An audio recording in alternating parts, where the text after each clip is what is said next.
Baik, assalamualaikum warahmatullahi wabarakatuh.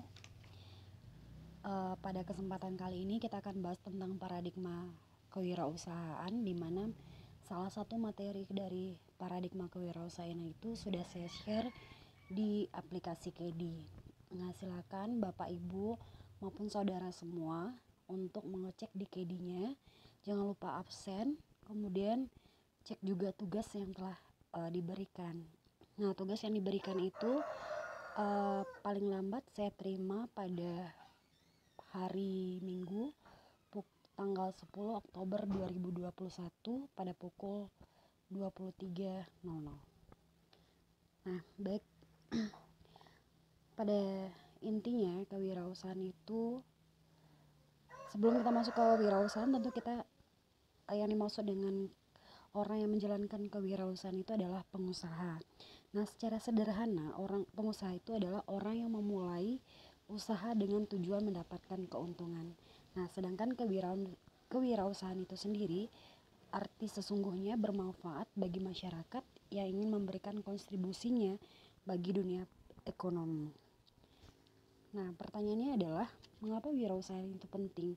Nah, kewirausahaan ini itu adalah orang yang memecahkan masalah yang tetap fokus pada pengembangan solusi.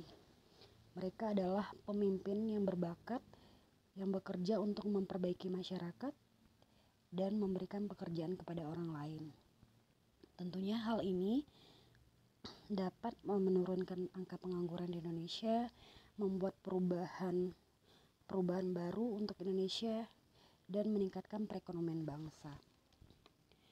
Nah, di dalam paradigma kewirausahaan itu yang telah saya jelaskan sebelumnya, bahwa paradigma itu akan kita lihat dari perspektif sejarahnya, kemudian dari perspektif ekonomi, dan satu lagi dari perspektif antropologi.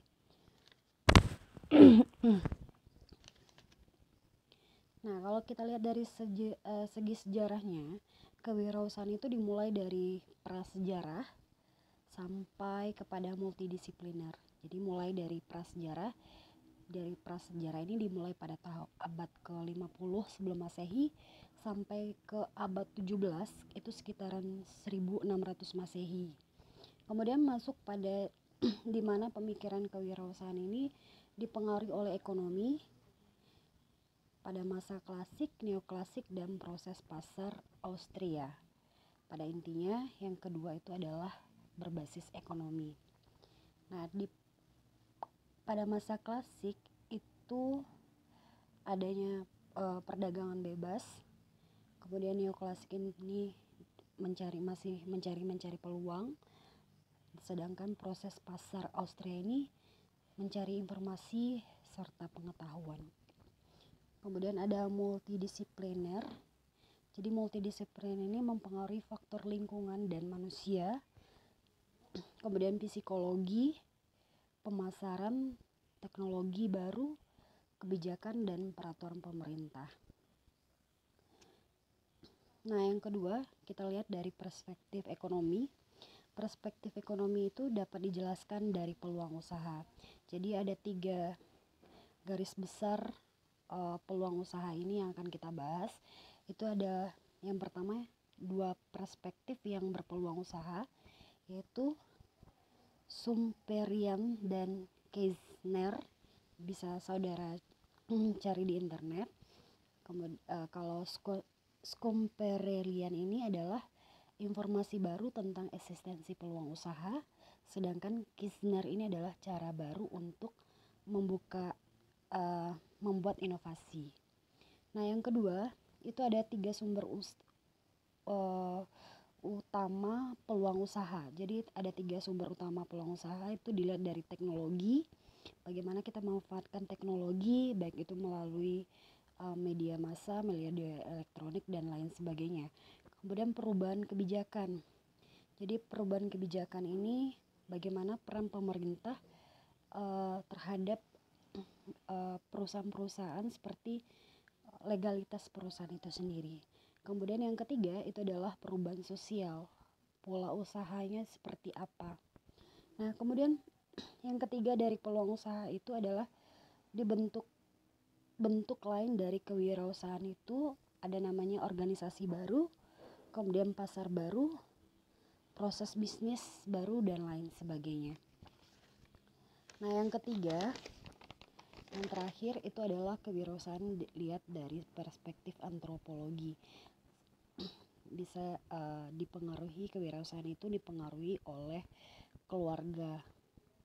Jadi orang berwirausaha tergantung bagaimana keluarganya.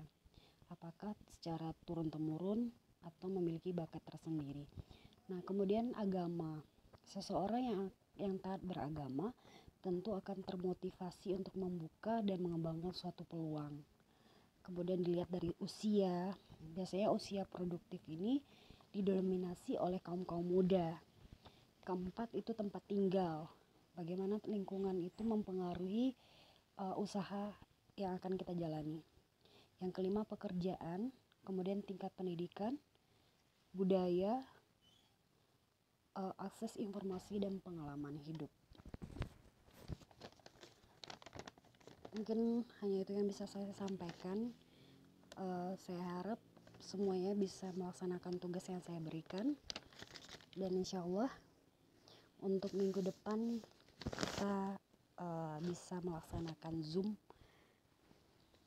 atau media perkuliahan lainnya. Saya cukupkan sampai di sini. Saya mengucapkan banyak terima kasih. Wassalamualaikum warahmatullahi wabarakatuh.